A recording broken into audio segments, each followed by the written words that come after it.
الحمدللہ رب العالمین، الصلاۃ والسلام علی رسولہ الکریم، فاعوذ باللہ من الشیطان الرجیم، بسم اللہ الرحمن الرحیم۔ سورہ البقرہ کی آیت 138 ہم پچھلی دفعہ پڑھ رہے تھے، اسی پر روک دیا تھا۔ تو فرمایا صبغۃ اللہ ومن احسن من اللہ صبغۃ ونحن لہ عابدون۔ اللہ کا رنگ اختیار کرو، اور اللہ سے بڑھ کر کون ہو سکتا ہے اچھا ہونے میں رنگ کے اعتبار سے، اور یہ بھی ان سے کہو کہ ہم اللہ ہی کے بندے ہیں۔ اللہ کے رنگ سے مراد یہ ہے کہ اللہ نے جو مقرر کیا ہے اپنے دین میں، ملت ابراہیمی میں، قرآن مجید میں، سنت متواترہ میں، وہ سارا اللہ کا رنگ ہے۔ توحید، آخرت کو ماننا، انبیاء کو ماننا، رسولوں میں کوئی فرق نہ کرنا، جو پیچھے باتیں چلی آ رہی ہیں، اور خدا کے آگے تسلیم کی خو ڈالنا، یہ ساری کی ساری چیزیں جو ہیں یہ دراصل صبغۃ اللہ ہے۔ تو اللہ کے رنگ کو اختیار کرنا یعنی اللہ کے بتائے ہوئے مقرر کردہ امور کو اختیار کرنا، اللہ نے جو عقیدے دیے ہیں انہی کو ماننا، اور اللہ نے جو احکام دیے ہیں ان کی پیروی کرنا، اللہ نے جن کو رسول بنا دیا ہے ان کو رسول ماننا، یہ دراصل صبغۃ اللہ ہوگا۔ یہاں چونکہ یہود و نصارہ کے مقابل میں آیا ہے، وہ یہ کہتے تھے کہ یہودی ہو جاؤ یا نصرانی ہو جاؤ، تو اللہ تعالیٰ کہہ رہے ہیں نہیں، اللہ کا رنگ اختیار کرو۔ یہودی اور نصرانی ہونا اصل چیز نہیں ہے، اصل چیز اللہ کا رنگ اختیار کرنا ہے۔ تو جو یہاں قرآن مجید میں دعوت دی جا رہی ہے اس کو اپنانا یہاں مراد ہوگا۔ یہود و نصارہ کو، یہودیت اور نصرانیت کو چھوڑنا اور اللہ کے رنگ کو اپنانا، یہ دراصل صبغۃ اللہ ہوگا۔ اس کے بعد فرمایا کہ اللہ سے بڑھ کر کون ہوگا اچھا رنگ کے معاملے میں۔ یہ اصل حقیقت یہی ہے، دراصل اس دنیا کو جس نے بنایا ہے وہی اصل حقائق سے واقف ہے، وہی بتا سکتا ہے کہ بھئی صحیح رویہ کون سا ہے، صحیح عقیدہ کیا ہے، صحیح زاویہ حیات یعنی نظریہ حیات کیا ہے، کس طرح سے ہم چیزوں کو دیکھیں، کیسے سمجھیں، وہی صحیح بتا سکتا ہے۔ اگر ہم اس کو چھوڑ کر کسی اور کا رنگ اختیار کریں تو یہ ثابت کرنا پڑے گا کہ اس کا رنگ بہتر ہے۔ اگر اس کا رنگ بہتر نہیں ہے تو پھر اللہ ہی کا رنگ اختیار کرنا پڑے گا۔ تو یہ گویا دلیل کے موقع پر آ گیا ہے کہ اللہ کا رنگ اختیار کرو، کیونکہ اللہ سے بڑھ کر کس کا رنگ اچھا ہوگا؟ رنگ کے اعتبار سے اللہ کے مقابلے میں کون آئے گا؟ کوئی بھی نہیں آئے گا، تو اس لیے اللہ کا رنگ اختیار کرنا پڑے گا۔ تو گویا اللہ کا دین اختیار کرنا پڑے گا۔ یہ سادہ الفاظ میں یوں کہہ لیجئے۔ تو صبغۃ اللہ کے الفاظ اس لیے چنے گئے ہیں کہ یہود و نصارہ کا جب لفظ بولا جاتا ہے، جیسے ہمارے ہاں ابھی کچھ الفاظ بولے جاتے ہیں، تو اس کا مطلب یہ ہوتا ہے کہ ایک پوری ٹائپ سامنے آتی ہے۔ جب آپ کہا جائے گا کہ بھئی دیکھنے میں آپ دیوبندی لگ رہے ہیں، دیکھنے میں آپ اہل حدیث لگ رہے ہیں، تو ایک ٹائپ بنتی ہے مذہبی آدمی کی۔ تو یہود و نصارہ کا مطلب بھی یہی تھا اصل میں۔ وہ یہودی ہونا، اندر سے ہونا تو ایک الگ بات ہے، یعنی وہ اس طرح کے ڈھانچہ نظر آئے، اس طرح کی شکل و صورت نظر آئے، اس طرح کا اٹھنا بیٹھنا نظر آئے، تو اس کو بھی بیچ میں سمیٹ لیا اللہ تعالیٰ نے کہ صبغہ بول کر وہ جو رنگ یہودیوں نے اپنا رکھا ہے اور جو رنگ عیسائیوں نے اپنا رکھا ہے، نصارہ نے، اس کی بجائے اللہ کا مقرر کردہ رنگ اس کو اختیار کرنا۔ تو صبغۃ اللہ، اللہ کے رنگ کو اختیار کرو، یعنی جب کوئی مسلک، جب کوئی فرقہ، جب یہودیت اور نصرانیت ایک طرف ہو جائے اور ایک طرف اللہ کا حکم ہو جائے، تو پھر ہمیں اپنے مسلک کو، اپنے فرقے کو، اپنے مذہب کو چھوڑنا ہے اور اللہ کے رنگ کو اختیار کرنا ہے۔ یہ ظاہر ہے کہ خالق حقیقی کا اصل مطالبہ ہے۔ میں اور آپ کوئی مسلک کے بانی، کوئی آئمہ، یہ کوئی ہمارے خالق تو نہیں ہے، خدا تو نہیں ہے کہ ان کو یہ حق دے دیا جائے کہ جو وہ فرمائیں گے اللہ کے مقابلے میں اس کو اختیار کیا جائے گا۔ تو اللہ کا حق ہے۔ اسی بات کو قرآن مجید نے جب کہا کہ تم نے احبار اور رہبان کو ارباب من دون اللہ بنا لیا ہے، تو نبی کریم صلی اللہ علیہ وسلم سے یہود نے پوچھا کہ ہم نے تو نہیں رب بنایا ان کو۔ تو آپ نے فرمایا کہ کیا تم نے حلال و حرام ان سے نہیں سیکھے؟ وہ کسی کو فتویٰ دے کے حرام کر دیتے ہیں، کسی کو حلال کر دیتے ہیں، تو یہی تو رب بنانا ہے۔ تو ایک رب بنانا ہوتا ہے کہ ہم اس کو رب کہنا شروع کر دیں، ایک یہ ہے کہ اس کو مقام رب والا دے دیں۔ تو یہاں اسی کو فرمایا کہ اللہ کے مقابلے میں کون بڑھ کر ہوگا، تو جو رنگ اللہ کا ہے وہی اختیار کرنا چاہیے، اور جو اللہ کی حیثیت ہے وہ اللہ ہی کو دینی چاہیے۔ کسی کا یارہ نہیں ہے کہ اللہ کے رنگ کے مقابلے میں اپنا رنگ پیش کرے اور آپ اس کو قبول کر لیں. یہ کسی کا یارہ نہیں، بس اللہ کے رنگ کو اپنانا ہے. وَنَحْنُ لَهُ عَابِدُونَ، اور ہم اللہ ہی کے بندے ہیں. عابدون کے بارے میں بات کرتا رہا ہوں پیچھے بھی کہ عبادت کے معنی دراصل خدا کی ہستی کو خدا ماننا اور پھر بندگی اختیار کرنا، اس کے آگے عاجزی ظاہر کرنا ہے. تو کہا یہ جا رہا ہے کہ ہم اللہ ہی کے بندے ہیں. تو مطلب یہ کہ ہم رنگ اللہ کا کیوں اختیار کر رہے ہیں؟ کیونکہ ہم اس کے بندے ہیں. جس کے بندے ہوں گے اسی کا رنگ اختیار کیا جائے گا. تو گویا جب کوئی آدمی کسی اور کا رنگ اختیار کرتا ہے اللہ کے رنگ کو چھوڑ کر، تو وہ اس کو رب بناتا ہے، اس کا بندہ بن جاتا ہے. تو نحن لہو عابدون میں اس کی ساری توجیہ بتا دی ہے، اس کی حقیقت بتا دی ہے کہ اللہ کا رنگ چھوڑ کر دوسرے کا رنگ اختیار کرنا دراصل اس کا عابد ہونا ہے. تو عابد کون ہوتا ہے؟ جو کسی کو خدا مانے، اس کی عبادت کرتا ہو، اس کی بندگی کرتا ہو. تو کسی کا رنگ اختیار کر لیا، جب کسی امام کا، کسی عالم دین کا، کسی پنڈت کا، کسی پروہت کا، کسی ان کے ربی کا، احبار اور رہبان کا رنگ اختیار کر لیا، تو سمجھ لیجئے کہ آپ نے اس کے بندے بن گئے اور اللہ کا رنگ چھوڑ دیا آپ نے. تو اس کی جو اہمیت ہے وہ اللہ تعالیٰ نے پوری واضح کر دی. وَنَحْنُ لَهُ عَابِدُونَ بول کر کہ ہم کیوں اللہ کا رنگ اختیار کر رہے ہیں؟ کیونکہ ہم اسی کے بندے ہیں. تو جس کے بندے ہیں اسی کا رنگ اختیار کرنا، اسی کا حکم ماننا ہے. اب ظاہر ہے کہ یہودیت چھوڑ دی، عربوں نے اپنے مشرک ہونا چھوڑ دیا، صحابہ نے، اور کسی نے یہودیت چھوڑ دی، کسی نے نصرانیت چھوڑ دی. تو اب کیوں چھوڑی ہے؟ کیونکہ اللہ کا رنگ اختیار کرنا ہے. تو اللہ کا رنگ کیوں اختیار کرنا ہے؟ کیونکہ اللہ کے ہم بندے ہیں. اب یہ وہ پوری استدلال ہے جو اس کے اندر چھپا ہوا ہے کہ ہم نے اللہ کا رنگ اختیار کرنا ہے. کیوں؟ کیونکہ اللہ کا رنگ ہی اصل رنگ ہے، اس سے بہتر کسی کا رنگ نہیں ہے. اور ہم نے یہ رنگ کیوں اختیار کرنا ہے؟ کیونکہ ہم اس کے بندے ہیں. تو جس کو خدا مانا ہے، جس کی بندگی اختیار کی ہے، اسی کا رنگ اختیار کریں. اب ظاہر ہے کہ یہ بات یہود و نصارہ دونوں کے ہاں مانی ہوئی تھی کہ اللہ تعالیٰ ہی حق خالق ہیں، اللہ تعالیٰ ہی الہ ہیں اور ہم اسی کے بندے ہیں. یہ تو مانی ہوئی بات تھی. لیکن اس مانی ہوئی بات میں ایک مسئلہ یہ آ جاتا ہے کہ میرا مسلک، اور مسلک کے ساتھ یہ تصور بھی جڑا ہوتا ہے کہ اللہ ہی کا دین ہے. ہمارے یہاں بھی دیکھیے نا، جو مسلک بنتے ہیں تو اس میں یہ بات پیش نظر ہوتی ہے کہ ہم کون سا کہ قرآن اور سنت کے خلاف چل رہے ہیں، اللہ ہی کی بات مان رہے ہیں.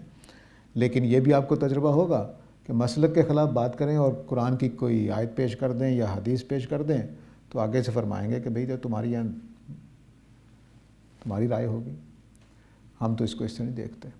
حالانکہ وہ آیت کا صحیح مطلب ہو سکتا ہے. تو قرآن مجید کے مقابلے میں جب مسلک آ جاتا ہے تو پھر یہ بحث پیدا ہو جاتی ہے. تو اب فرمایا کہ کل اتحاجوننا فی اللہ، تو خدا کی بندگی ہی اختیار کرنی ہے، تو تم کیا ہم سے اس مسئلے پہ بحث کرو گے کہ ہم اللہ کو اللہ مانیں اور اس کی بندگی اختیار کریں؟ اس میں بحث کرو گے ہمارے ساتھ؟ یہ تو بحث کرنے کی کوئی بات ہی نہیں ہے.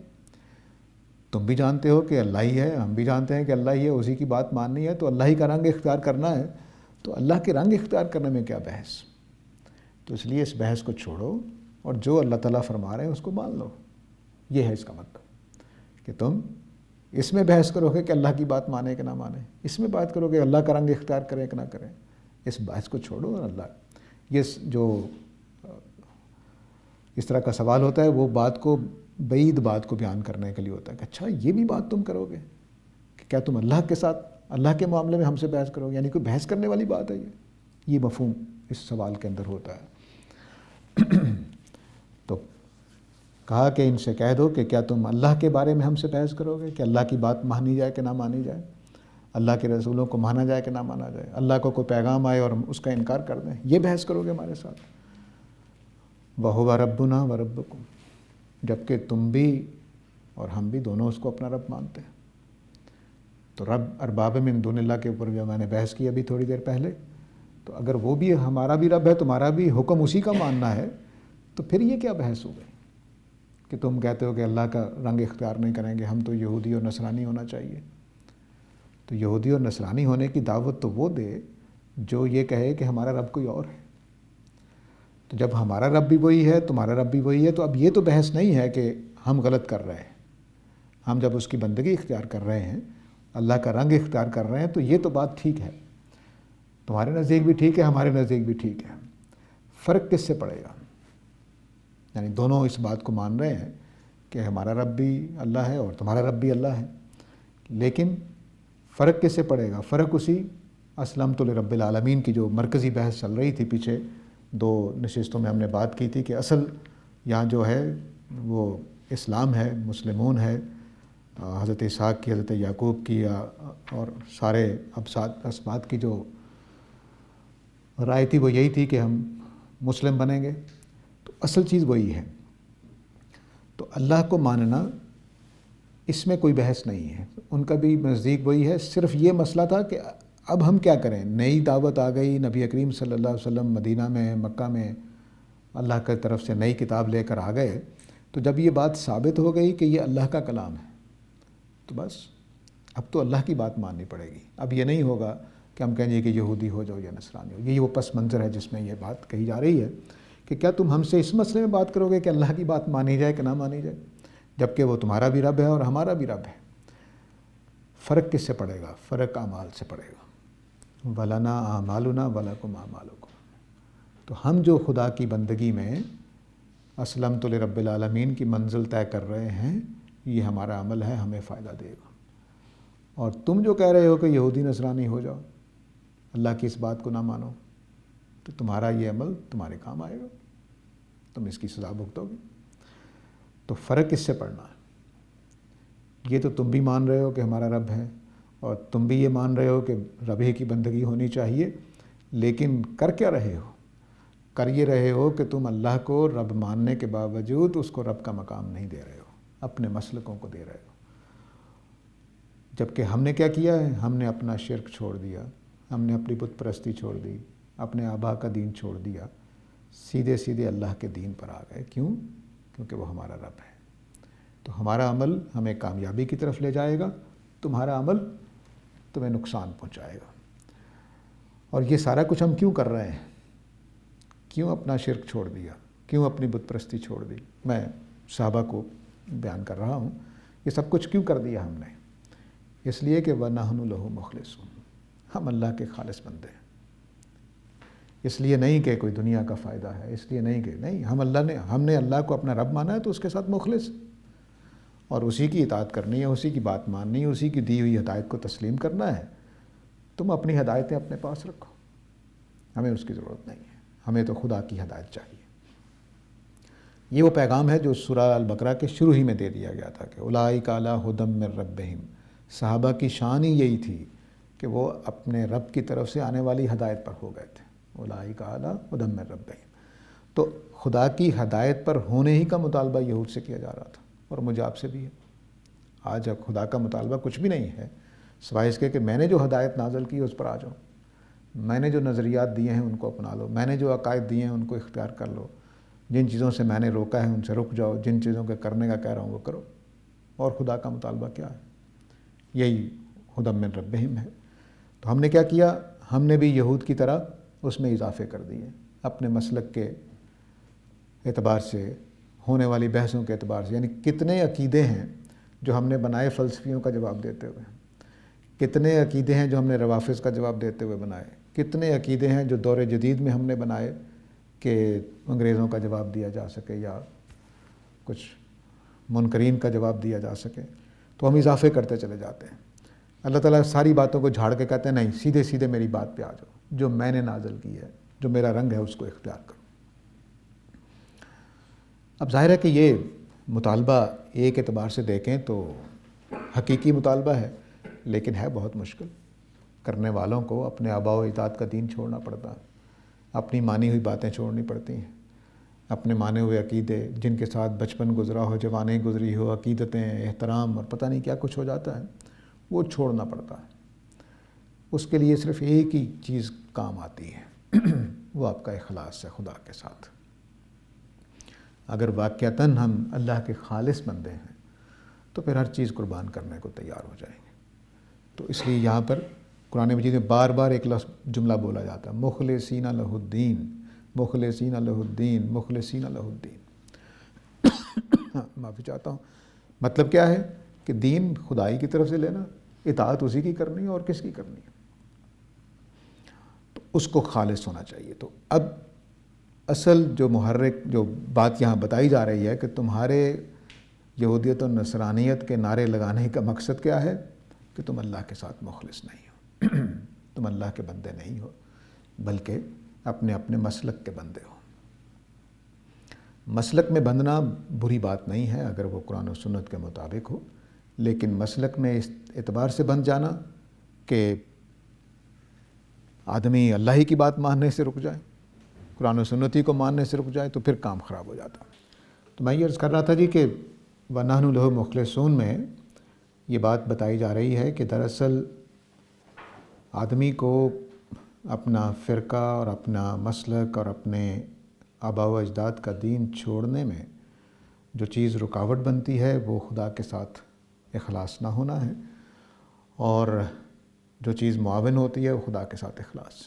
کہ آدمی خدا کے ساتھ اخلاص کی وجہ سے اتنا بڑا حوصلہ کر لیتا ہے کہ اپنے ماں باپ سے الگ ہو جائے، اپنے قوم قبیلے سے الگ ہو کر سوچنے لگ جائے.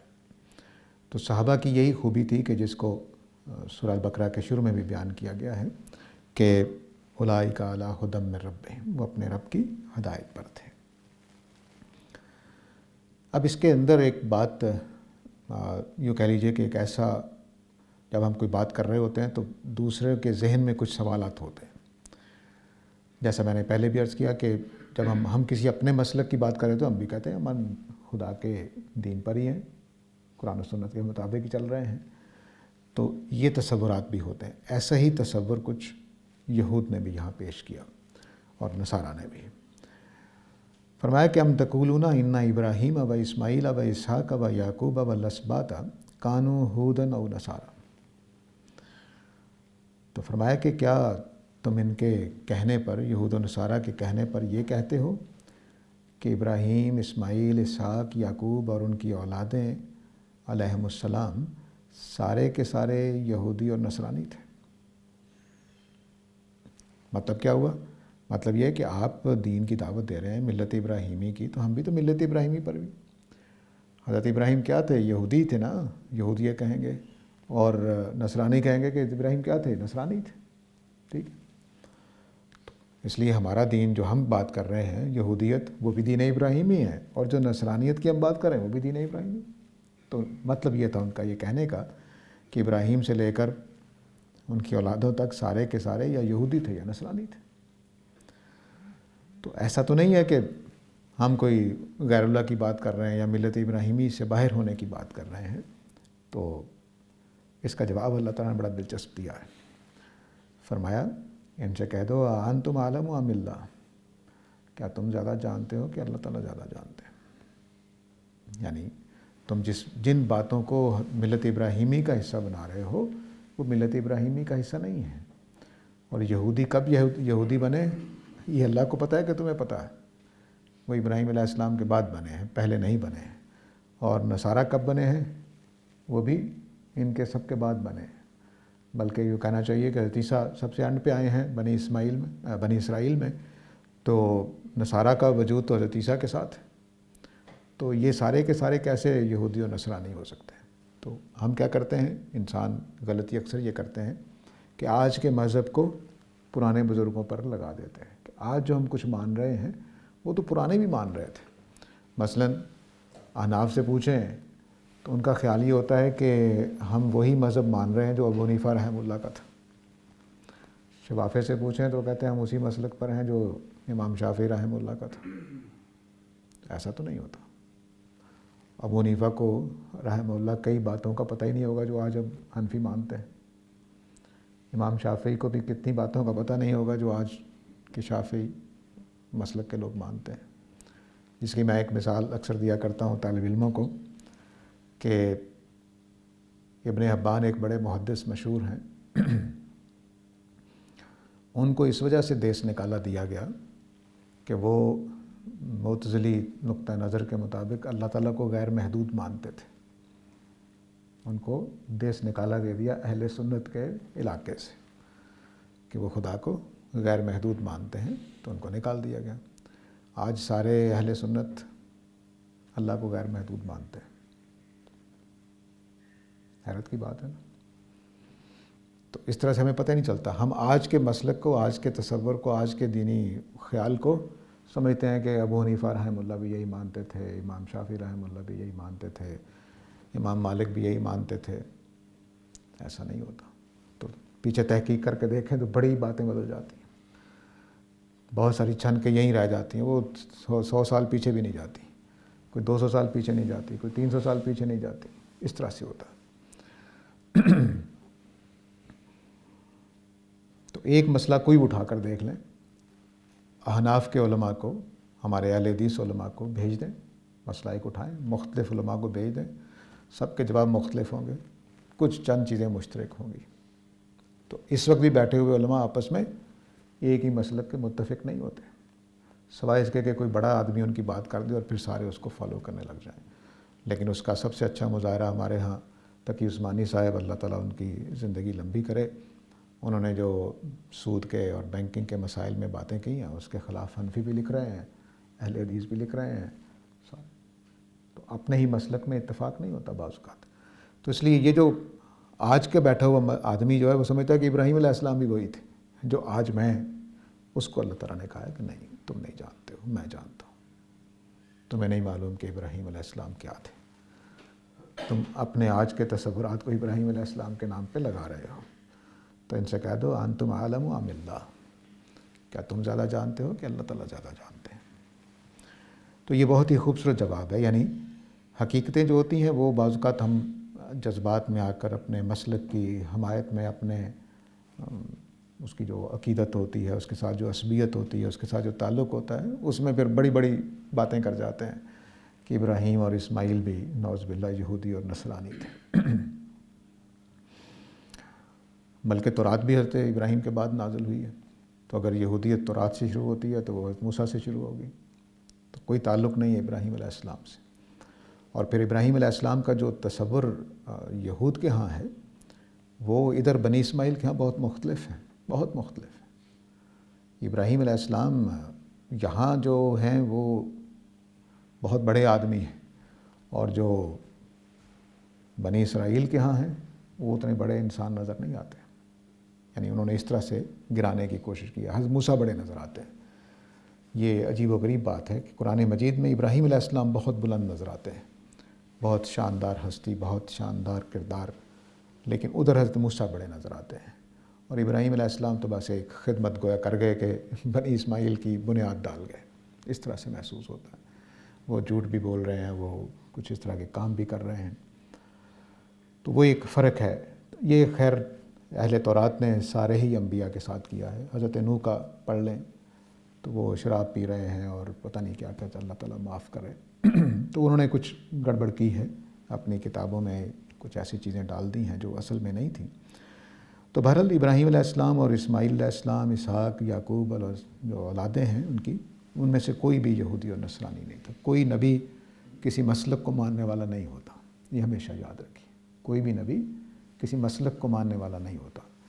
یہ جو میں مسلک کا لفظ بول رہا ہوں، یہ ابراہیمی دین میں 3 بڑے مسالک ہیں، فرقے کہہ لیجئے۔ ابراہیمی دین کے اندر 3 بڑے فرقے ہیں، یہودیت، نصرانیت اور اسلام، ٹھیک ہے؟ اور ان تینوں فرقوں کو چھوڑ کر سیدھا سیدھا مسلمان ہو جانا چاہیے، جو اللہ تعالیٰ کا مطالبہ ہے، لیکن وہ نہیں چھوڑ رہے تھے۔ تو اس لیے یہ جو تینوں بڑے دھارے ہیں ملت ابراہیمی کے اندر، اس میں ایک گروپ یہ کہہ رہا تھا کہ ابراہیم علیہ السلام اس دھارے سے تعلق رکھتے ہیں، دوسرا گروپ کہہ رہا تھا کہ انہوں نصارہ کے ساتھ تعلق رکھتے ہیں۔ تو یہ بحث ہے جس کو اللہ تعالیٰ یہاں سمیٹ رہے ہیں کہ نہیں نہیں، ایسا کچھ نہیں ہے، تم کچھ نہیں جانتے۔ اب یہ بات کہ اللہ تعالیٰ زیادہ جانتے ہیں کہ تم نہیں جانتے، اب یہ بات ظاہر ہے کہ نبی کریم صلی اللہ علیہ وسلم کو یا صحابہ کو فریب دینے کے لیے وہ کہتے تھے کہ ابراہیم علیہ السلام یہودی تھے یا نصرانی تھے۔ سچی بات یہ نہیں تھی۔ تو اب یہ جو جملہ ہے نا، انتم عالم ام اللہ، یہ صرف اس بات کی بات نہیں کر رہا کہ تمہیں اللہ تعالیٰ زیادہ بہتر جانتا ہے، تم نہیں جانتے، یہ نہیں صرف کہہ رہا، بلکہ یہ بھی کہہ رہا ہے کہ تم جو جھوٹ بول رہے ہو اس کو بھی اللہ تعالیٰ جانتے ہیں، جو باتیں چھپا رہے ہو۔ اس لیے فرمایا کہ وَمَنْ أَظْلَمُ مِمَّنْ كَتَمَ شَهَادَةً عِنْدَهُ مِنَ اللَّهِ، اس سے بڑھ کر ظالم آدمی کون ہوگا کہ اللہ کی طرف سے اس کے پاس کوئی گواہی ہو اور اس کو چھپا لے. اللہ کی طرف سے، یعنی یہود کی یہ ذمہ داری تھی کہ وہ نبی کریم صلی اللہ علیہ وسلم کی گواہی دیں گے. یہود کی یہ ذمہ داری تھی کہ وہ ابراہیم علیہ السلام کی صحیح حقیقت بتائیں گے.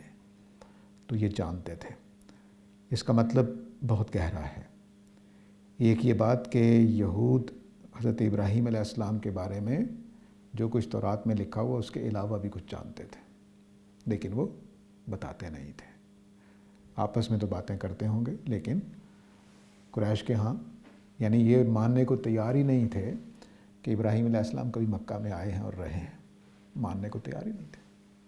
پیچھے ہم نے بحث کی ہے کہ اللہ تعالیٰ نے بتایا کہ مقام ابراہیم کیا بتا رہا ہے کہ وہ یہاں رہتے رہے ہیں، اور کہانی ساری اس طرح بدل دی کہ پتہ ہی نہیں چلتا. یعنی اگر آپ تورات میں ڈھونڈنا چاہیں کہ اسماعیل علیہ السلام کی قربانی کہاں ہوئی، پتہ ہی نہیں چلے گا. خانہ کعبہ کا ذکر تک نہیں. حضرت داؤد جس گھر کا ایک حج کر کے گئے ہیں اس کا نام نہیں لکھا ہوا. زبور میں اس گھر کا ذکر ہے کہ جس گھر کا طواف ہو رہا ہے اور جس میں برکتیں اللہ تعالیٰ کی نازل ہوتی ہیں. خانہ کعبہ کا نام نہیں ہے، مکہ کا نام نہیں ہے. مکہ کا نام بقا بنا دیا ہوا ہے، مروہ کا نام موریا اور مورا بنا دیا ہوا ہے. اس طرح سے تبدیلیاں کی. تو وہ سارا کچھ کہ جانتے تھے لیکن چھپا رکھا تھا. تو فرمایا کہ اس سے بڑھ کر ظالم کون ہوگا کہ جس کے پاس اللہ کی طرف سے گواہی ہو اور اس کو چھپا جائے. تو اپنی ذمہ داری بھی ادا نہیں کر رہے اور خدا کی باتیں ہیں اس کو چھپانے کی کوشش کر رہے ہیں. یہ ان کا جرم تھا.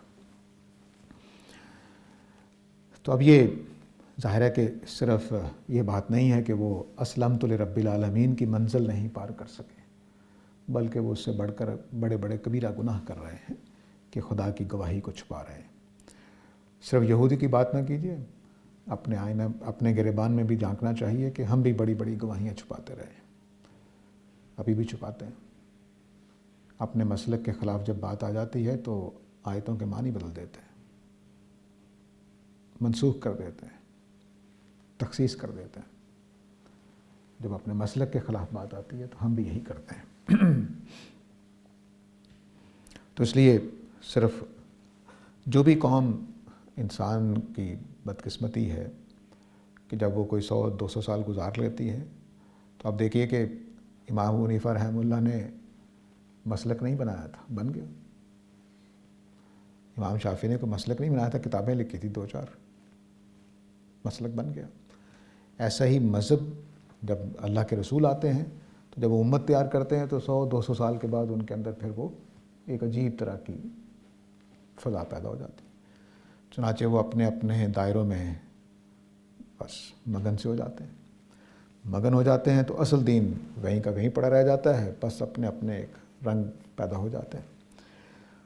تو ایسا ہی ان کے ساتھ ہوا، یہود و نصارہ کے ساتھ. ایسا ہی اب ہمارے ساتھ. ہم بھی پچھلے علامہ اقبال کے الفاظ میں 300 سال سے ہیں ہند کے میخانے بند. تو 300 سال سے تو بالکل ہی برا حال ہے ہمارا. لیکن بہرحال پہلے بھی کوئی بہت اچھا حال نہیں تھا مذہب کے حوالے سے.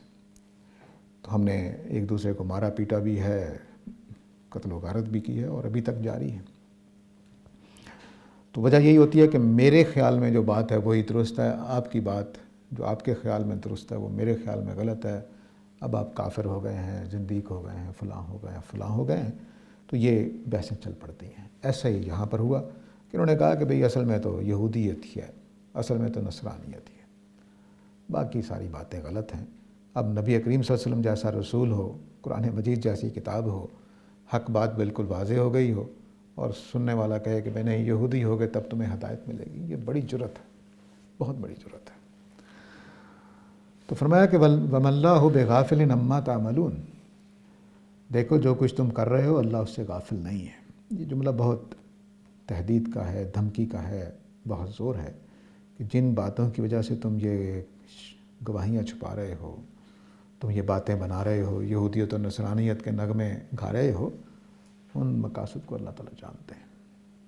وہ پیچھے گزر چکا ہے، آگے بھی آئے گا کہ نبی کریم صلی اللہ علیہ وسلم کو کسی طرح سے کامیاب نہ ہونے دیا جائے، کسی نہ کسی طرح سے مار ڈالا جائے، کسی نہ کسی طرح سے یہ مسلمان جو ہوتے جا رہے ہیں دن بدن صحابہ کے اندر اضافہ ہوتا چلا جا رہا ہے، اس کو کہیں روک دیں. یہ ان کے مقاصد تھے. تو فرمایا کہ یہ تم ہو اور کہتے ہو کہ ہم اولاد ابراہیم ہیں اور کہتے ہو کہ ہم ملت ابراہیمی ہیں. ایسا ہرگز نہیں ہے. تلک امۃ قد خلت، یہ جو بزرگوں کا نام ہے ابراہیم، اسماعیل، اسحاق، یعقوب اور ان کی اولادیں، یہ ایک امت تھی، گزر گئی. لہا ما کسبت، جو انہوں نے کمایا تھا ان کو ملے گا اس کا اجر. ولکم ما کسبتم، تمہیں وہ بھگتنا پڑے گا جو تم نے کمایا. ان کا کوئی عمل تمہارے کام نہیں آئے گا، ان کا کوئی عقیدہ تمہارا عقیدہ نہیں سمجھا جائے گا. تمہارے کرتوت اپنے ہیں، ان کے کارنامے اپنے ہیں. ولا تسألون عما كانوا يعملون، اور جو کچھ وہ کرتے رہے تم سے ان کے بارے میں نہیں پوچھا جائے گا. تو یہ گویا اس بات کو واضح کرنے کے لیے تھی بات کہ دیکھو، یہودی ہونا، نصرانی ہونا کوئی چیز نہیں ہے. اصل چیز خدا کا فرما بردار ہونا ہے، خدا کے لیے مخلص ہونا ہے، خدا کا بندہ ہونا ہے.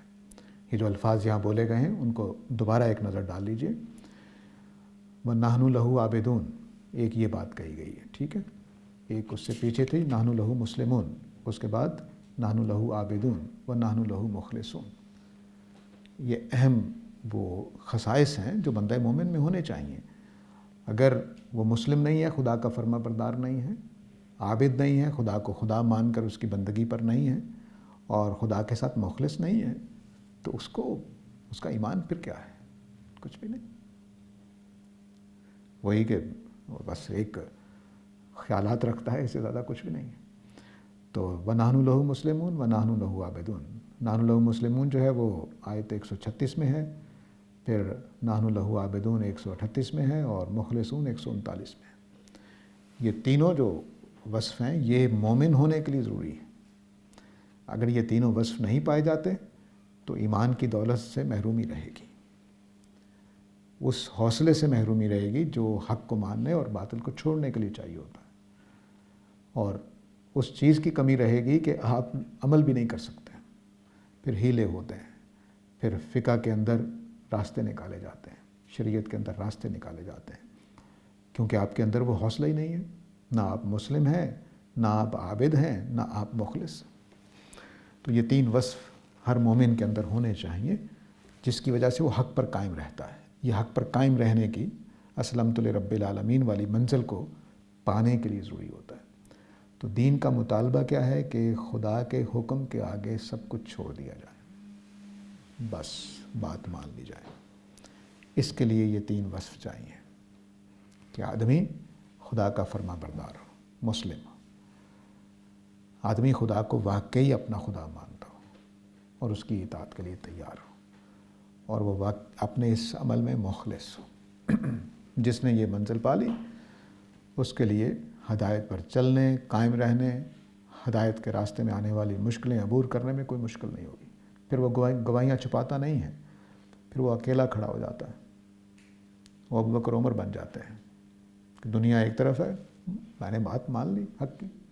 وہ حضرت بلال بن جاتے ہیں کہ پتھر رکھا جاتا ہے، تپتی ریت پر گھسیٹا جاتا ہے، کوڑے مارے جاتے ہیں، وہ کھڑے ہو جاتے ہیں.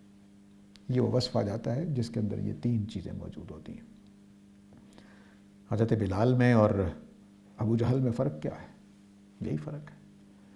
حضرت بلال میں اور یہود کے ان لوگوں کے جو بحث کر رہے ہیں نبی کریم صلی اللہ علیہ وسلم کے ساتھ، ان میں فرق کیا ہے؟ ایک ہی فرق ہے جو ان تین صفات سے اٹھتا ہے. تو یہ جو بزرگ جن کا نام لیا گیا ہے ان کے اندر بھی یہی خوبیاں تھیں کہ ابراہیم علیہ السلام اب پیچھے پڑ چکے کہ کس خلوص پہ کھڑے ہیں. یعنی بیٹے کے قربان کرنے کا معاملہ آتا ہے تو کر کے تیار ہو جاتے ہیں، یعنی سوچتے بھی نہیں ہیں، چوں چرا بھی نہیں کرتے ہیں. اتنی بڑی منزل آسان نہیں ہے کہ خدا کا یہ حکم مان لینا کہ اپنے بیٹے کو قربان کر دو. کر پاتے؟ تو یہ وہ جگہ ہے جہاں پر ہمیں کھڑا ہونا ہے. میں پہلے بھی وضاحت کر چکا ہوں کہ یہ انبیاء کے خواب ہوتے ہیں. آپ کسی کو خواب آئے کہ میں اپنے بیٹے کو ذبح کر رہا ہوں تو وہ اللہ کا حکم نہیں ہوگا، یہ واضح رہنا چاہیے. میں اس لیے یہ کہہ رہا ہوں کہ ہمارے ہاں پاکستان میں کئی واقعات اس طرح کے ہو چکے ہیں کہ جی مجھے خواب آیا تھا کہ اپنے بچوں کی قربانی کر دوں، ساتوں کے ساتوں بچے ذبح کر ڈالیں. یہ صرف انبیاء کے ساتھ معاملہ ہے کہ ان کا خواب امر ہوتا ہے، حکم ہوتا ہے، خدا کی طرف سے وحی ہوتا ہے. ہم انسانوں کے ساتھ، عام انسانوں کے ساتھ، امتیوں کے ساتھ ایسا نہیں ہے. تو اس لیے اس کی پناہ مانگے. نبوت ختم ہو چکی ہے، اب کسی کے ساتھ کوئی اس طرح کا سلسلہ خوابوں میں نہیں ہوگا. اس لیے اب اگر کسی کو ایسا خواب آتا ہے تو وہ توبہ کرے، وہ یقیناً خدا کی طرف سے نہیں ہے.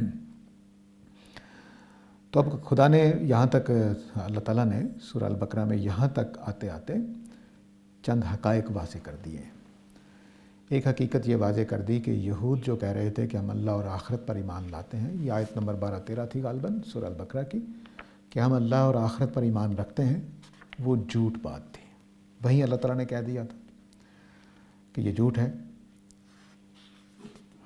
وَمِنَ النَّاسِ مَن يَقُولُ آمَنَّا بِاللَّهِ وَبِالْيَوْمِ الْآخِرِ، یہ آیت نمبر 8. آیت نمبر 8 میں جو بات کہی تھی کہ ہم اللہ اور آخرت پر ایمان رکھتے ہیں، اس کو اللہ تعالیٰ نے اس وقت کہہ دیا تھا کہ یہ آیت نمبر 10 میں بما کانوا یکسبون، کہ یہ جھوٹ بول رہے ہیں. اس جھوٹ کو یہاں تک بالکل ثابت کیا کہ یہ ایمان نہیں رکھتے. ٹھیک ہے. اور اس میں کئی پہلوؤں سے اللہ تعالیٰ نے باتیں واضح کی. آیت نمبر 141 تک آتے آتے کہ تمہارا جو یہ خیال ہے کہ ہم انبیاء کی اولاد ہیں، چنے ہوئے ہیں، وہ بھی نہیں ہے، کیونکہ وہ ایک امت تھی سو گزر گئی، تمہارا ان سے اب کوئی تعلق نہیں. تم تو اس جذبے پر موجود نہیں ہو، اس نحن لہو عابدون کے معیار پر پورے نہیں اترتے ہو، نحن لہو مخلصون کے معیار پر پورے نہیں اترتے ہو، نحن لہو مسلمون کے معیار پر پورے نہیں اترتے ہو. تم نے تو ایک رنگ اپنا اپنا لیا ہے، اللہ کے رنگ تمہارے لیے کوئی اہمیت نہیں رکھتا. یہ وہ مقام ہے جس پہ یہود کو یہ بالکل واضح کر دیا ہے کہ اگر تم نے اللہ کے ہاں کوئی انعام پانا ہے تو ملت ابراہیمی میں آنا پڑے گا. اور اب ملت ابراہیمی وہ ہے جو قرآن بتا رہا ہے، صبغۃ اللہ جو ہے. یہ وہ پوری سورہ کے اندر اب تک جو بات کی اللہ تعالیٰ نے وہ یہ ہے. اس میں پھر چھوٹی چھوٹی کچھ ذیلی باتیں بھی زیر بحث آ گئی تھیں کہ یہود قرآن مجید کو کیوں نہیں مان رہے، ان کی کیا رکاوٹیں ہیں، وہ بھی زیر بحث آ گئی تھی. تو اس طرح سے یہ پورا جو اب تک کا مقام ہے وہ یہ بتا رہا ہے کہ ملت ابراہیمی کی نئی تاسیس ہونے والی ہے. تمہارا ابھی ملت ابراہیمی سے کوئی تعلق نہیں ہے معنوی طور پر.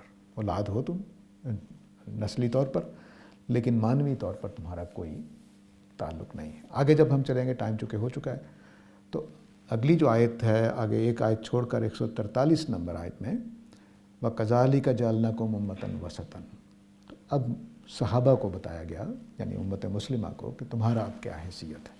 وہ جو ان کی حیثیت تھی وہ اب ان کی حیثیت ہو جائے گی. تو انشاءاللہ اگلی دفعہ پڑھیں گے. اب وقت ہو چکا ہے. وآخر دعوانا الحمدللہ رب العالمین.